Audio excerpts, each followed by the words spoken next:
Assalamualaikum warahmatullahi wabarakatuh. Alhamdulillahirabbil alamin.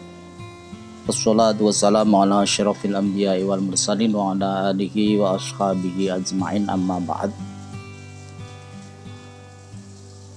Kaum muslimin wal muslimat yang dirahmati Allah, puji dan syukur kita aturkan kehadirat Allah. Sholawat dan salam semoga tetap terlimpah tercurah pada Rasulullah Muhammad sallallahu alaihi wasallam. Kaum muslimin wal muslimat rahimakumullah. Kesempatan ini saya ingin melanjutkan kajian kita tentang orang-orang yang dicintai oleh Allah. Ini sekedar mengingatkan yang dulu bahwa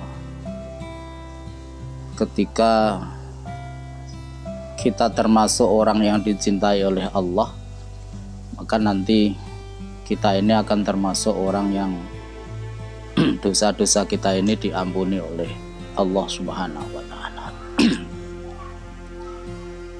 Karakter orang yang dicintai Allah yang berikutnya ini adalah karakter al-mutawakkilin. Di dalam salah satu ayat Allah sampaikan, a'udzubillahi minasyaitonirrajim, faidza azamta fatawakkal 'alallah innallaha yuhibbul mutawakkilin. Ketika kamu itu sudah menetapkan sesuatu,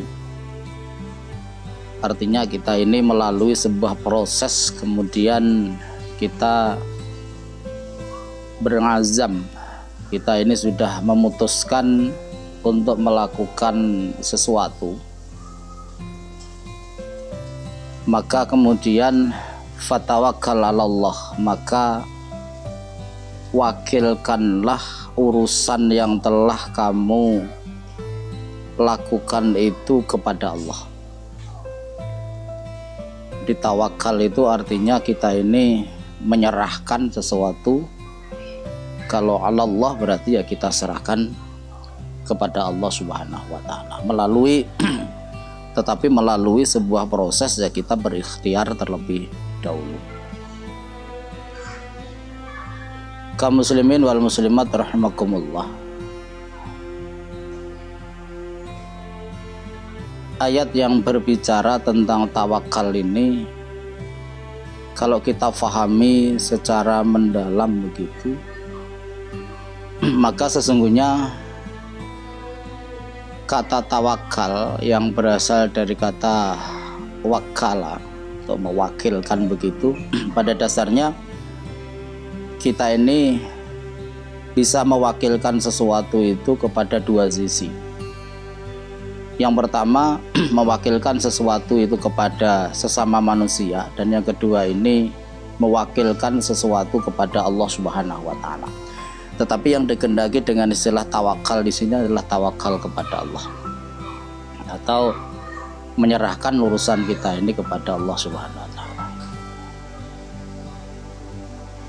Ada beberapa hal yang perlu untuk kita renungkan lebih mendalam. Setidaknya ada beberapa hal yang membedakan antara kita mewakilkan sesuatu kepada sesama manusia dan mewakilkan sesuatu itu kepada Allah.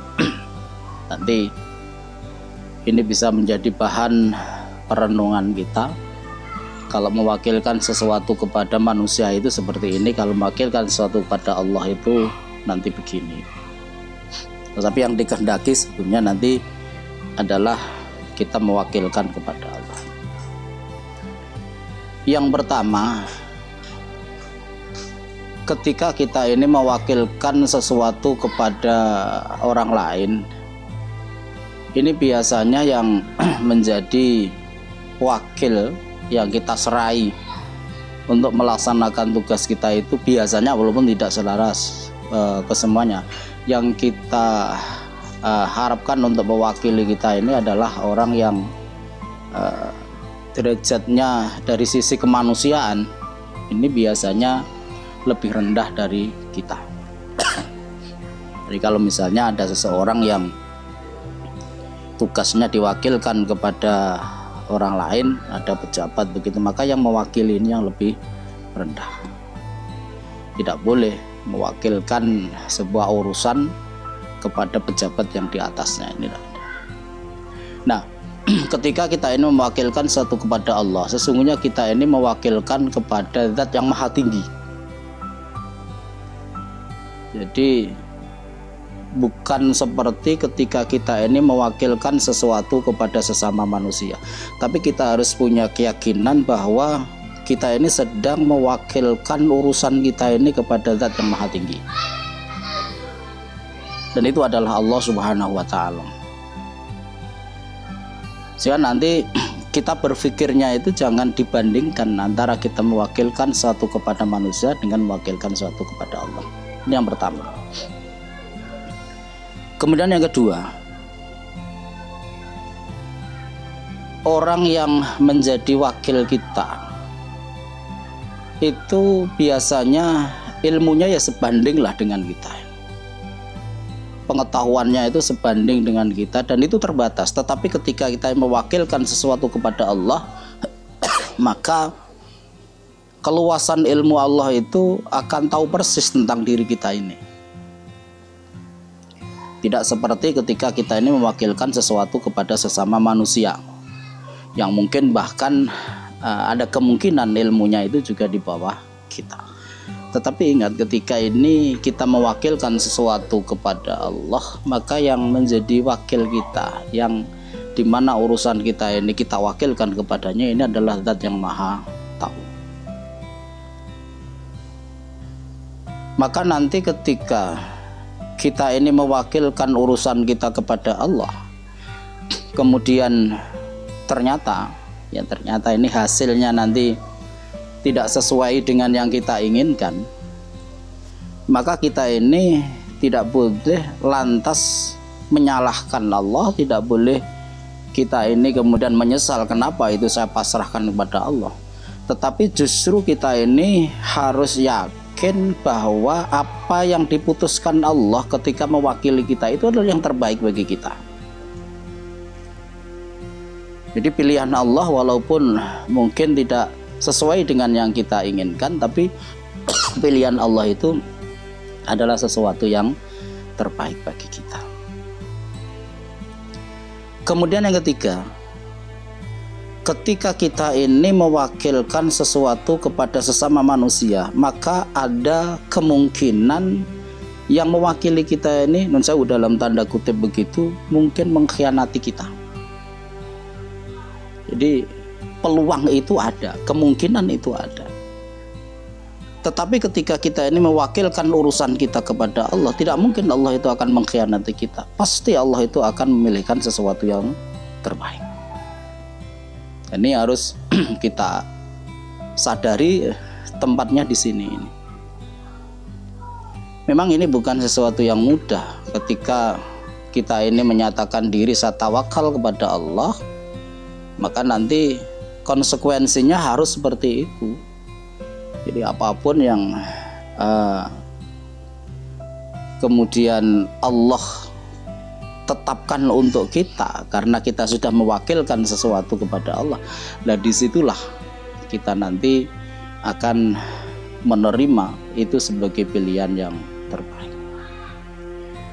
Kemudian yang keempat, perbedaan kita mewakilkan sesuatu kepada sesama manusia dengan Allah adalah bahwa ketika kita ini mewakilkan sesuatu kepada sesama manusia, ini biasanya ketika itu sudah kita wakilkan, kita delegasikan, maka kita ini terlepas, artinya tidak melakukan sesuatu, yang melakukan itu adalah orang yang menjadi wakil kita. Tetapi ini berbeda ketika kita ini mewakilkan sesuatu kepada Allah. Ketika kita mewakilkan sesuatu pada Allah, maka ini harus melalui perantaraan kita ini berikhtiar, kita ini berusaha. Jadi kita secara zahir dan batin berusaha. Secara zahir artinya ya kita berupaya untuk melakukan sesuatu, secara batiniah kita pasrahkan itu kepada Allah Subhanahu wa Ta'ala. Jadi memasrahkan sesuatu kepada Allah bukan berarti kemudian kita ini tidak berikhtiar, hanya pasrah begitu saja, tidak. Tetapi pengertian tawakal kepada Allah ini harus diawali, kalau di dalam Al-Quran kan, a'udzubillahi minasyaitonir wasyawirhum fil amri fa idza azamta fatawakkal 'ala Allah. Jadi didahului dengan ikhtiar, didahului dengan usaha secara maksimal begitu, baru setelah itu nanti kita taukilkan, kita pasrahkan kepada Allah. Kalau sudah kita pasrahkan, maka hati kita ini nanti apapun yang terjadi haruslah menjadi hati yang tenang, karena bagi kita orang yang beriman, keputusan Allah itu adalah yang terbaik bagi kita.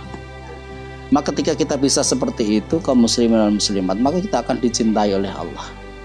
Karena tidak jarang terjadi kita ngomongnya tawakal kepada Allah, tetapi ketika keputusan Allah itu ternyata berbeda dengan apa yang kita inginkan, maka kemudian hati kita ini tidak merasa lega, tidak merasa ridho dengan apa yang diputuskan oleh Allah Subhanahu wa Ta'ala.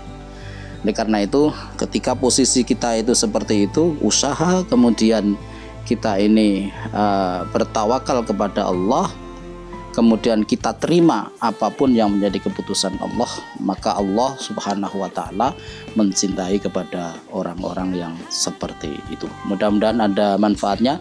Ada kekurangan, mohon maaf yang sebesar-besarnya. Nasrun minallah wa fathun qarib wa basyiril mu'minin. Assalamualaikum warahmatullahi wabarakatuh.